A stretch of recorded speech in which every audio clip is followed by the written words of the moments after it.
Hoy vamos a repasar algunos momentos locos en los que estos policías idiotas terminaron metiéndose con agentes encubiertos del FBI solo para darse cuenta más tarde de lo mal que la habían cagado.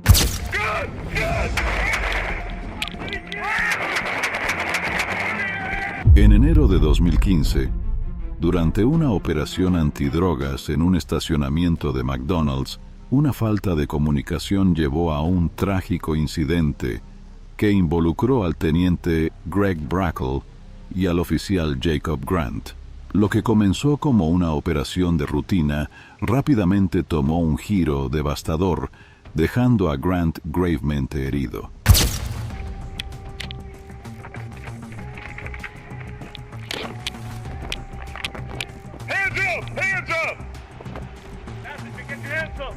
Put your hands where I can see them.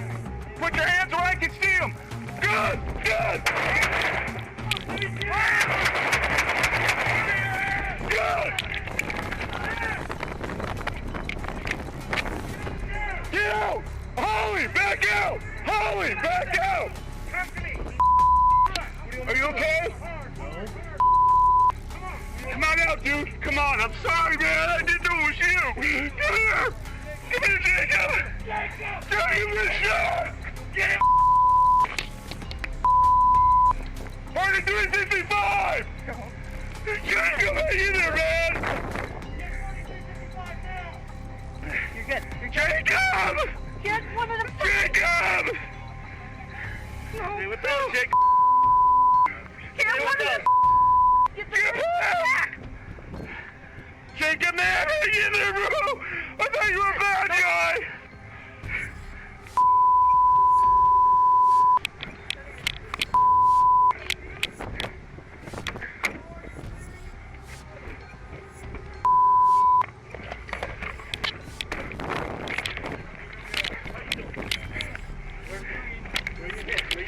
El teniente Greg Brackle se perdió una reunión informativa crucial y pasó por alto las señales de radio, lo que llevó a un trágico error que involucró al oficial Jacob Grant. Esta es la razón por la que es importante que los oficiales se mantengan alerta y completamente informados durante las operaciones. El oficial Jacob Grant requirió 13 cirugías y enfrentó desafíos médicos de por vida. La ciudad luego resolvió su demanda, otorgándole 5 millones y proporcionándole cobertura médica de por vida.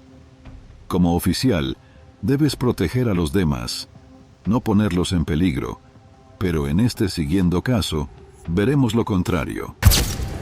He's barely breathing, and there's no rescue squad here. El 22 de noviembre de 2014, una persona que llamó informó de un hombre que apuntaba con una pistola a la gente en un parque de Cleveland, señalando que probablemente era falsa y que era probable que fuera un menor. Esa información no fue transmitida a los oficiales que respondieron, Frank Garmach y Timothy Illman. Tamir E. Rice, de 12 años, fue asesinado a tiros por un patrullero poco después de llegar a la escena. El video muestra a Frank Garmach involucrado en el caso que se está investigando. Proceed to go down there. When we arrive, there are 3 individuals outside the church in like a plumbing van. Okay. They said they accidentally set off the alarm because there's a key box. They got in there, they didn't know the alarm was set. I asked them for their identification. We got the one gentleman's ID because the other ones had him in a separate car on the other side of the street. As we were there, the father of the church, the pastor, father, reverend, came up to us. He lives right there. He didn't have his ID on him. I asked him, these guys okay? He said he identified himself as such and such. He didn't have his ID on him, so I asked him if he could turn off the alarm to show me that he had access to the church. He gained entry with the key, went in there, disarmed the alarm. At that point, we were good, just finishing up, walking out, got into our zone car. At that time, radio called out for any car that can break, for a code 1, male with a gun, waving at people at Cadell Rec, sitting on the swings. So I told my rookie partner. I said, take the assignment. I mean, we're right here. They give him the assignment for 1910 West Boulevard, male with a gun, waving at people, black male, camouflage hat, gray jacket, black sleeves, and at this point I'm not sure if they said pants or not, what color pants. Okay, I tell them, okay, we take it, we start, as we proceed there, we're just getting ready to leave the parking lot of the church. There's a sidewalk, you can go right up into the park. As I get up into that sidewalk, I can see the camouflage hat, I can see the gray coat and black sleeves. I said, there's the guy. So I start going up that way, I can see the guy stand up. He starts coming, he went like westbound for a few steps out of the pavilion, and he started proceeding northbound, like he's gonna run. So I drive the zone car through the grass and up and over, and as I'm driving through there, following, I keep telling my rookie, I go, he's gonna run, he's gonna run. Be prepared, he's gonna run. As I get closer and closer, the kid stops and turns and faces us. At this time, I can hear Patrolman Loman yelling, show me your hands, show me your hands, show me your hands. I can see through here the kid reaching, pulling. Take your time. El despachador del 911 también debería haber sido despedido, especialmente después de ignorar instrucciones claras sobre la pistola falsa. El pobre chico fue atacado por matones con insignias. Fue simplemente horrible. I could see him pulling the gun out of his waistband. I don't know if I was in the car or out of the car. I can still see him through the window. I heard 2 shots. How many shots? I think 2. 2. Okay. I then run around the car. I can see the suspect down, and I can see right by him. There's a handgun, a foot or 2 away from his hand. I go running up to it. I kick the gun out of the way. I'm letting dispatch know that we have a male down, gunshot wound. We need EMS. We need a boss. At this time, I can see Patrolman Loman, my partner, behind the car. He's reaching still. We're telling him, show me your hands, show me your hands. I know I kicked a gun away, but I'm not sure what he's still doing. And then he lifts his shirt up, and I think he went to show me his wound. Okay. At this time, I hear yelling and screaming coming from behind me. I look, and it's a girl coming out of Cadell Rec. She's saying, you shot my brother, you shot my brother. So at this time, I know there's nothing on this kid. He's just laying there with no weapon. The weapon's far away from him. I go over to stop this girl from coming over here by him. I don't want her to see him. I don't want nothing going on over here. I try to grab her, and she slides to the ground. Meantime, Patrolman Loman comes over by me, and an off-duty comes out of Cadell Rec. I said, if you can handle her, put her in cuffs, put her in my car. I went back over to the suspect. At this time, I think it's Detective Lentz, and when I find out now, it was an FBI agent. Pull up on scene. I think they were actually the first car on scene besides us. Okay.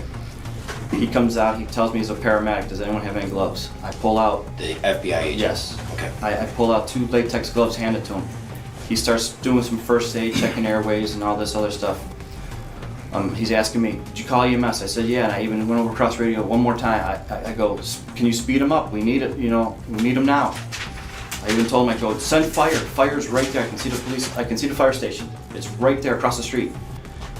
And it seemed like forever for him to get there. While he's doing this, the kid's airways not doing real good. He tells me, I put on a glove, put pressure here. I put on a glove, I'm putting pressure there, applying pressure. He's talking to the kid's looking at him, not saying much. El desvergonzado oficial seguía llamándolo escena del crimen, cuando en realidad fueron los propios policías quienes lo convirtieron en una. Hold on. Take your time.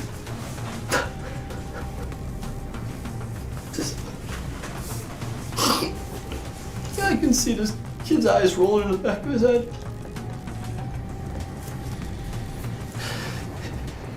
He's barely breathing, and there's no rescue squad there.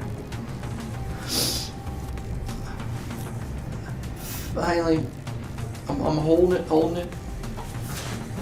Fire comes up. They're walking so slow. Other units who are on scene tell them to speed it up, get over there. They still walk slow.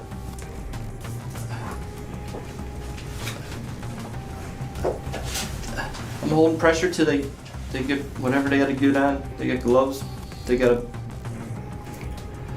a pad. They take my position. They put the pad and they're putting pressure on her. At that time, I step back, remove my glove, throw it in the garbage. I step back from the crime scene. I didn't know what else to do. I mean, there's nothing else I could have done.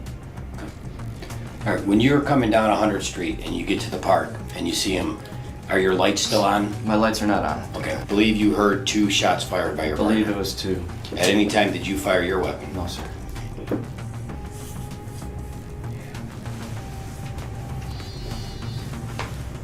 I did have it out in the car, and as I was exiting the car, until I came around and saw that there was no threat anymore, I holstered my weapon. Okay. Now, when radio gives the assignment out to you, do you recall exactly what they said? The Code 1 assignment? Code 1 came across as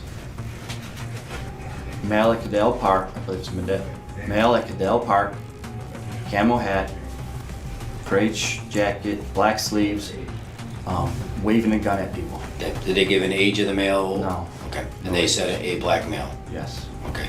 Did they ever come back with any other information en route? that was it. Okay. So as you're pulling up on this suspect there, and he gets up, you think he's gonna run.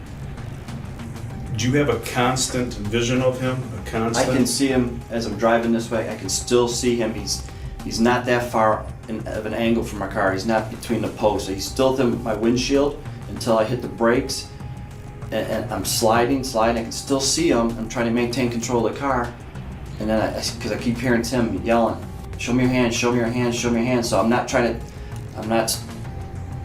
not really focused on the front of the car at this time. When I hear you yell, "Show me your hands," I know something's going on. Is it a wide open area, or is there barriers that you have to avoid hitting? No, it's wide open. I mean, you get the pavilion and I don't know, 15, 20 feet to the west of us are barriers. So So- are you saying you had constant vision of him, or were you glancing? No, when Tim started yelling, "Show me your hands, show me your hands," Sin imágenes de la cámara corporal y la cámara del tablero, era difícil creer una palabra de lo que decían los oficiales.